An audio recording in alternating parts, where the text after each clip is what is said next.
Тірі адамның тіршілігі өлгенде таусылған ба? Бір айда қолға тиетін жалақым кешігіп, азық-түліктен қысылған соң, қорадағы тоқал ешкімді базарға шығаруға тура келген. Обалы не керек? Қолдағы адал малым жарады. Базарға кірмей жатып ақ, сүйегі ірі, бітімі келіскен оған бірден құда түсушілер қатары тым көбейіп кетті. Ақыры діттеген бағам болып, әп-сәтте ешкімді саттым да жібердім. Сонымен қалаға әжептеуір ақша түскен соң көңілденіп, ыңғылдай ән салып жүріп, базарды емін-еркін аралауға кірістім. Одан ыстық бәліш жеп, бір саптаяқ сыраны да рахаттана өңешке қарай қылғытып алдым. Кенет, «Әй, ерке бала, тоқташы!» деген дауыс ту сыртымнан шықты. Кімге? Маған айтып тұрма деген оймен басымды селқос бұрып, жан-жағыма қарасам, бір апай маған қарап, қолын бұлғап тұр екен. Кім, мен бе дегендей өзімді ымдап көрсеттім. «Иә, сен, не, танымай қалдың ба, ерке бала?» деп жаныма жақындап, қолымды алып жатыр. Мен аң-таң күйде бейтаныс жанның жүзіне барлай қарадым. Орта бойлыдан төмендеу келген, қызыл шырайлы, үлкен көздерінің айналасын ұсақ әжімдер торлаған, жас шамамен 45 пен 50 жас аралығындағы апай мені көргенде қуанып кеткендей, қолымды қысып, жуық арада жібермес болар. Үстіне арзандау көгілдір пальто, басына қалың орамал мен шандып байлап алған бұл кісі кім екен деген ой бар іштей. Сен әулие болсаң да мені танымай тұрсың ба осы қу бала? Шыныңды айтшы, мен кіммін? Деп бейтаныс апай одан әрі маған ыстық ботқаша жабыса түсті. Ақиқатына көшсем, танымадым апай, деп күмілжідім. Бәсе, бірден қайдан тани қоюшы едің? Біз байғұс басынан жаз өтіп, күзі келген сорлы пенде емеспіз бе? Деп жаңа ғана жарқырап тұрған апай бірден төмендеп кетті. Бұдан 25-30 жыл бұрынғы ауылыңдағы Зейнеш деген озат сауыншыны білуші ме едің? Деді жүзіме қадала қарап. Зейнеш дейді. Көз алдыма бұдан көп жылдар бұрынғы әппақ сазандай әдем келіншек тұра қалды.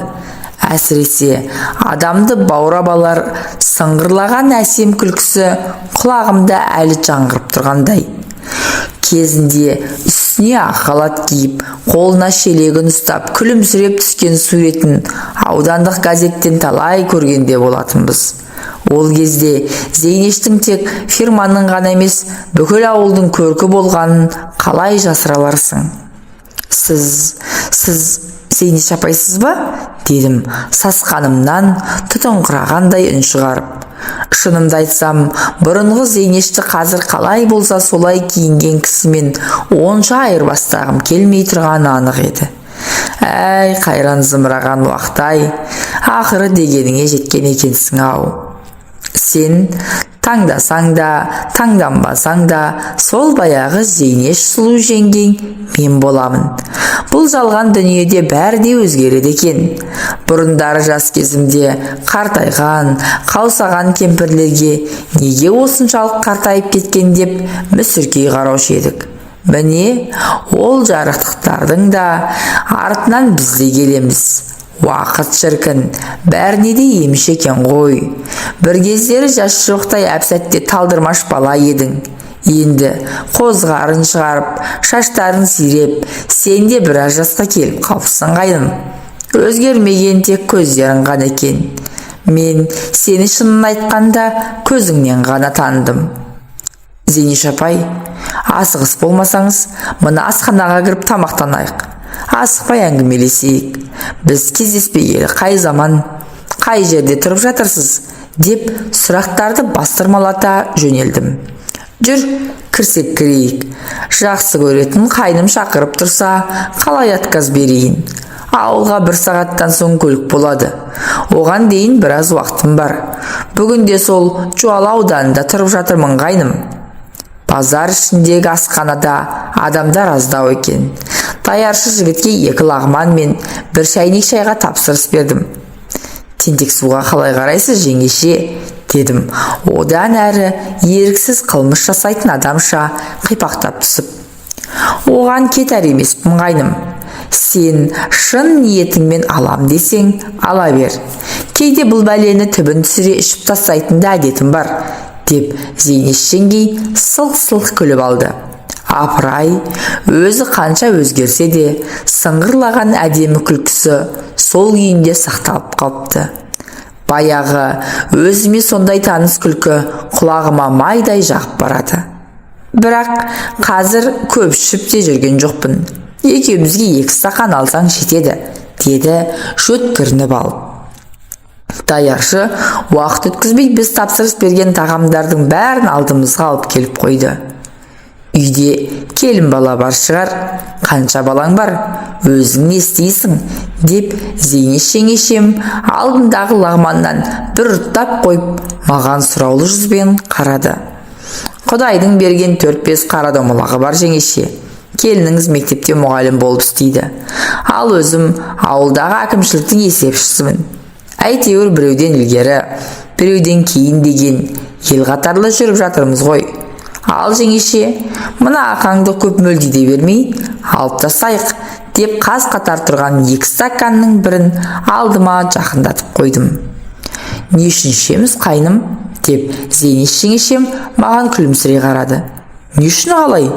Жеңешесі мен қайнысының пәленбай жылдан кейін кездейсоқ кездесу үшін ішпейміз бе? Пәленбай жыл дейсің, деп Зейнеш жеңешем ойланып қалды. 30 жылдай болып қалыпты ғой. Онда сен қанша дедің? 13-те болатымын жеңеше. Ал мен 28-де ғана едім ғой. Қайтейін, ойнап жүріп отбастым ғой. Кетпейін дедім. Елдің өсегі жанымды қойды ма? 2 ортада қой аузынан шөп алмайтын Құдай қосқан қосағым ынтықбайдың әруағын қорлап кеттім ау. Мен жақсы болғанда, адал болғанда оның аты өшпес еді ау. Қазір кім тұрып жатыр біздің үйде?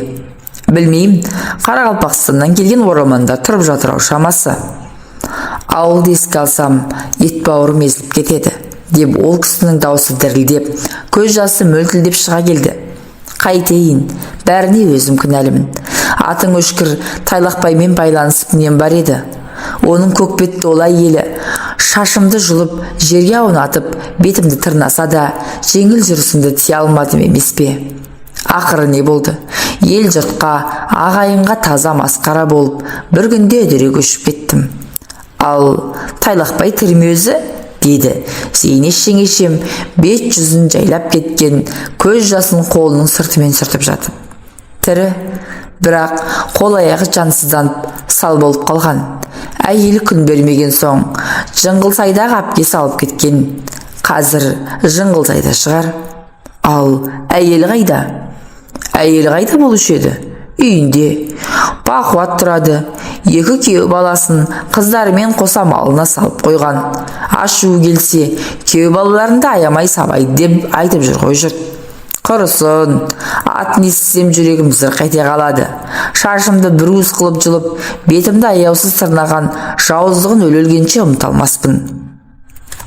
Ал жеңеше, мына ақаңды алып жіберейік, деп мен сөз арасын басқа бағытқа бұрып жібердім. Ішіне запыран толып, көп жылдардан бергі кездесу Зейнешті сірә қатты толқыттырып жіберсе керек. Тыжырынбаған күйі үлкен стақанды қотара төңкеріп тастады. Үн-түнсіз кеспестен еті көп сорпаны сораптай ішіп отырмыз. Шынымды айтсам, арақтың қызуы бойымды балқытып барады. Ойыма бұдан 30 жыл бұрынғы өзім куә болған оқиға түседі. Бірақ қызығы артта, қаншама жылдар өтсе де, санамда еш өзгеріссіз сол оқиға өшпестей жазылып қалыпты. Қазір ғой, жау ұшақтары бейне бір бомбалап тастағандай, әр ауылдағы ферма, гараждардың тып-типыл болып өтпелі кезеңнің ықпалымен қолдан қирап қалғаны. Ал ол кезде колхоздағы мал фермалары қысы-жаз жұмыс істеп тұратын. Түнге қарай электр шамдары саумаладай жарқырап, еңбек қарқыны еш уақытта бәсеңдемейтін. Біздің ауылда кезінде сиыр сауатын, бұзаулар тұратын фермалар болатын. Ол жерде менен 6 жас үлкен әпкем де сауыншы болды. Ол кезде мен 7-ші класста оқитынмын. Қолым сабақтан босағанда фермаға келіп, әпкеме жәрдем беріп тұратынмын. Сиырлардың шөбін салсам, малын шығарам. Ферманың өзі біздің үйден 10 қашық болмайтын. 200 метр жүрсең болды, сарайға адаспай аяқтырайсың. Зейнеш жеңешейде фермада сауыншы болатын. Жаңа әңгімеміздің басында айтып өттім ғой, оның озат сауыншы болғанын. Суреті колхоздың құрмет тақтасы мен газеттен түспейтін. Өзі де сол кезде әдемі еді. Қарақаттай мөлдір көздері жәудіреп, қою қара шашы ақ қалатының сыртына шығып, өзіне сондай жарасып тұратын. Жан баласына бұйырып сөйлемейтін. Бар жұмысты күліп жүріп өзі тындыратын Зейнешті ферманың бәрі жақсы көретін. Әсіресе еркектер жағы гүлді көрген көбелектей, ол не айтса да ұшып кетуге әрқашанда әзер екендіктерін байқатып алатын. Бір күні ауылдың ескі клубында үнді киносы болатын болды. Үйдегілер бір ауыздан сол киноға баруға дайындалып жатты. Бірақ бір әттеген айы дәл сол күні әпкемнің қоңыр пальтосы фермада қалып кетіпті. Ал пальтосыз киноға қалай бармақ? Енді не істеу керек? Әпкем амалы жоқтықтан маған келіп жалынды. Егер фермаға барып пальтомды әкеліп берсең, ақысына 1 сом берем деді. Ақша берем дегенде құлаққа жаққанымен бірден көне қойдым. Өйткені қараңғы түсіп қалған, қорқам деп те тағы бір айттым. Қорықсаң, бөрібасарды ертіп алсайшы, деді әпкем, қиылып қоймай. Жарайды, барайын, бірақ алдымен ақшаңды бер, дедім қасарсып. Ақшасын берді, оны жақсылап қалтама салып алдым. Одан әрі бөрібасар екеуміз фермаға қарай бет алдық. Келсек, сарайдың шығыс жақтағы қақпасын іштен іліп қойыпты. Оның ар жағында кішкене есікті итере жүріп, әрең дегенде ішке кірдім. Ұзын түреудегі шегеде ілулі тұрған әпкемнің пальтосын алып, енді қысылыспай басқа есіктен шығайын деп ойладым. Сиырлар тұратын сарайдың ішінде ешкім жоқ. Электр шамдары самаладай жанып тұр. Даладағыдай емес, ішінде малдар болған соң ба, сарай іші жып-жылы. Кей сиырлар жатып алып, күйіс қайырып тұрса, кейбірі құрғақ шөпті бырт-бырт үзіп жеп тұр. Әпкемнің пальтосын қыса ұстап келе жатқан мен кенет жердің астынан шыққандай күңгірлеп шыққан дауыстарды естіп, селк етіп тұра қалдым. Әлгінде сарайдың ішінде ешкім жоқ сияқты еді. Бұл дауыстар қайдан шығып жатыр? Жоқ әлде мал бағушылар ма? Жан-жағыма барлай қарасам, өз орындарында қаз-қатар тұрған сиырлардан басқа көзге ешкім көрінбейді. Құлағыма шалынған әншейін бір нәрселер шығар деп алға жүре беріп едім. Булыққан, ыңыранған дауыстар шықты. Ту, қытығымды келтіріп жібердің ғой. Жайырақ сүйші жаным, деген әйелдің қылымсый шыққан дауысын анық естідім. Қайдем енді, өлем бе? Бір сен үшін бәрін таза жиып қойып едім. Ой жаным, сол ақтамағыңның иісінен айналдым. Тағы да сүйінші жаным. Жер астынан күңіренге шыққан бұл дауыс еркектің даусына ұқсайды. Ойбай, ойбай, тұншықтырып жібердің ғой. Не бәле, ту, аузың сасып кетіпті ғой. Күні бойы пияз жегенсің бе? Жоқ әлде, үйіңде пияздан басқа ешнәрсе жоқ па? Әйелің саған пияздан басқасын бермейді ау шамасы. Шыныңды айтшы тайлақпай, деп әйел сыңғырлай күлді. Соның атын бүгін атамашы жаным. Сенен өтінемін, деген еркектің даусы гүрілдей шықты да, сол сәт олар күреске түскен палуандай опыр-топыр болды да кетті. Сонда ғана байқадым, сүт қабылдайтын жердегі шағын жайдан шығып жатыр екен ғой әлгі күбір-сүбір сөздер. Бірақ өздері көрінбейді. Соған қарағанда екеуі дәуде болса, бос ақырға жайғасқан ау шамалысы. Дауысы сондай таныс, тайлақпай дейтін еңгезердей жігіт осы ферманың сиырын бағады. Ал қасындағысы Зейнеш сияқты Өйткені сыңғырлаған әдемі күлкісі құлаққа сондай таныс. Тоқташы енді жаным, жыртасың ғой, сәл шыдай тұршы. Не болды соншама? Бұл тірліксіз-ақ көңілді жатуға болмай ма? Обязательно осыған баруымыз керек. Әйел шамалы бұлқынғандай болды. Өмірдің бар қызығы осында болып тұрған жоқ па? Жаным-ау, сенің әрбір қылығыңды көз алдыма елестетіп өлетін болдым ғой. Болшы тезірек, шыдай алмай өліп барам. Тайлақбайдың қазандай басы сол сәт ақырдан көрініп барып жоқ болды. Өліп бара жатсаң, әйелің бар емес пе? Ол әйел емес, әншейін тасмола ғой. Айтпашы соны жаным. Одан кейін ақырдың ішінде тағы дүбір-дүбір басталып кетті де, бір кезде әйелдің ойбай ақырын деген даусы қатты шығып кетті. Ох жаным, жанбасым, деді оған жауап орнына Тайлақбайдың әндете үн қатқаны. Еркек пен әйелдің жер астынан күмбірлей шыққан дауыстары пышақ кескендей саптиылды да, одан әрі шектен тыс ах-ух деп ыңырси шыққан дауыстары еміс-еміс естіліп жатты. Ал мен оқтау жұтқандай сол дерді табжылмай тұрып қалыппын. Көкейімде еркек пен әйел дегеннің қандай болатыны, олардың қандай сұм әрекетке баратынын әлде мойындай қоймайтын бір сезім билеп тұрған еді. Менің пайымдауымша, өмірге ұрпақ әкелу адал жандар арасында бұлайша болмаса керек еді. Сөйтсем үлкендер жағы адамның аузы бармайтын тағылық әрекеттерге осылай барады екен-ау.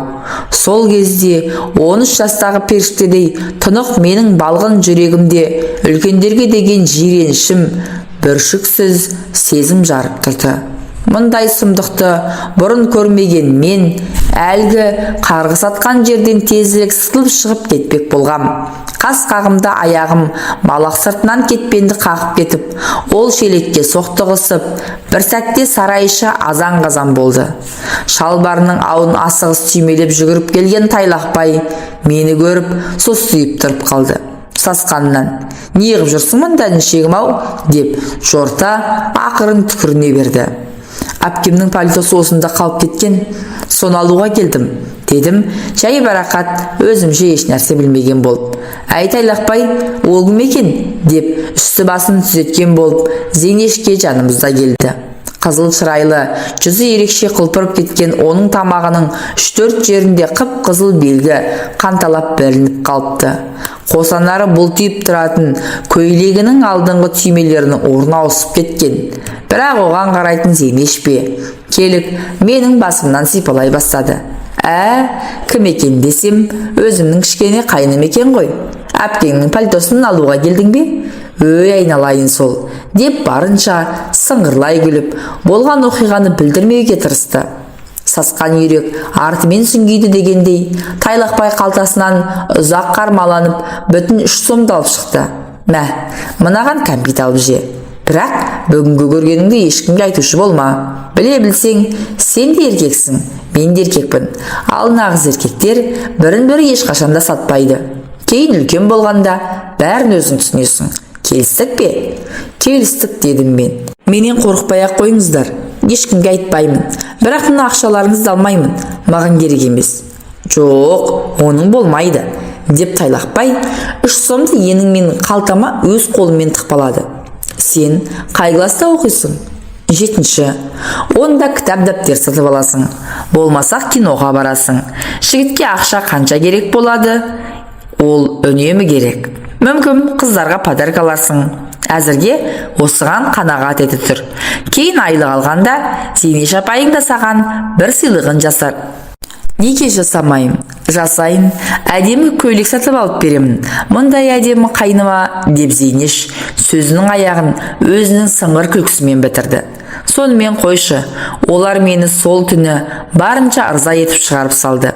Енді фермаға барған сайын ғашық жандар менің қимас жандарыма айнала бастады. Бала ғой деп жатсынбай бар сырларын ақтаратын болды.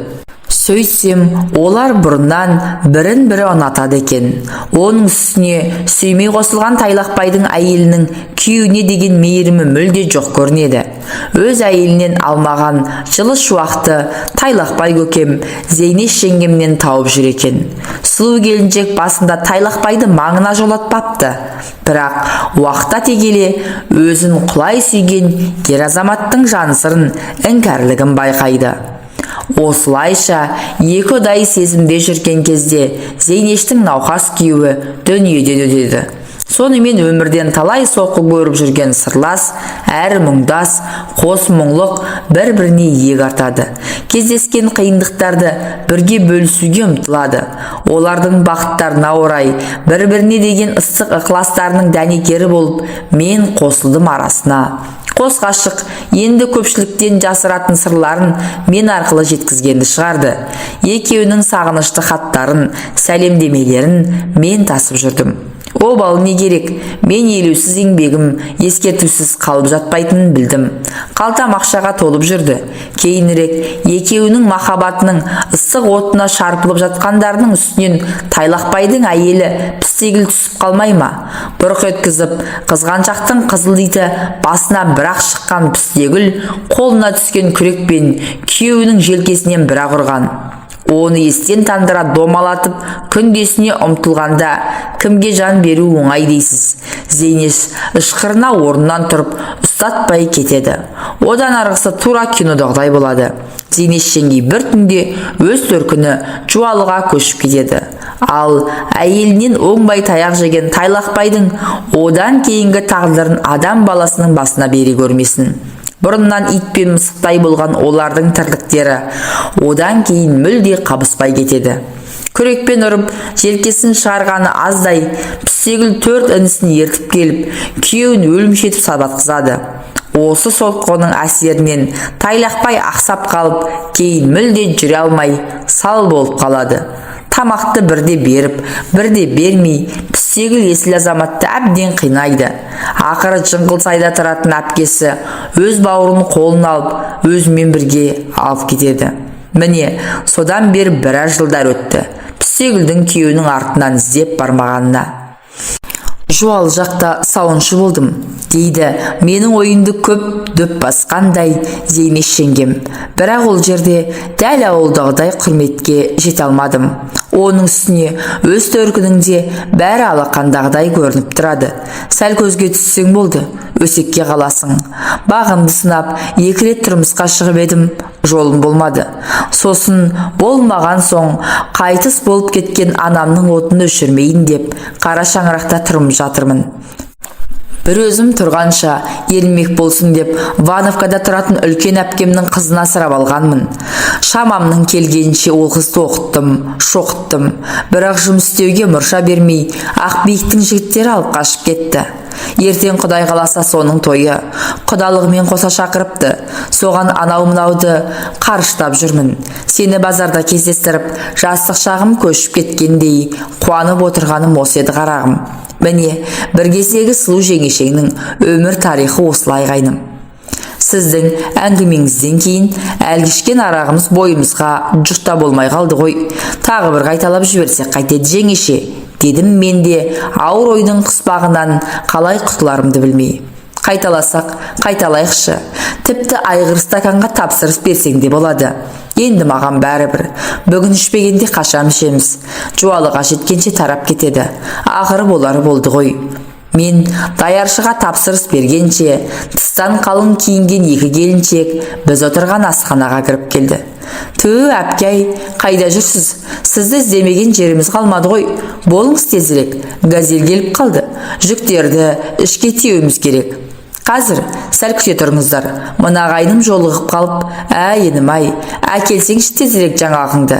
Зейнеш жеңешең екеуміз даяршы жігіт әкелген айғыр стаканды соғыстыра-моғыстыра асығыс тартып алдық. Ал, жақсы ерке бала, менен еліңе сәлем айт. Бір кездергі озат сауыншы, Зейнешті әлі ауылдағылар ұмыта қоймаған шығар. Өзің қайда жүрсең де аман бол, деп маңдайымнан сүйіп, асыққан күйде кете барды. Қоштасар сәтте даусының дірілдегенін де, көзінен іркілген бір тамшы жасты да байқап қалдым. Күтпеген кездесуден менің де көңіл күйім нілдей бұзылып сала берді. Сіз де қайда жүрсеңіз аман болыңыз, Зейнеш жеңеше, дей бердім, іштей күбірлеп. Я, 30 жыл тісімнен шығармай, сармайдай сақтаған сырымды именбей сыртқа енді шығарсам, неге осылай еттің деп ешкімде кінәлай қоймайтын шығар. Орынтай Көмеков, Қайран Зейнеш жеңгем-ай.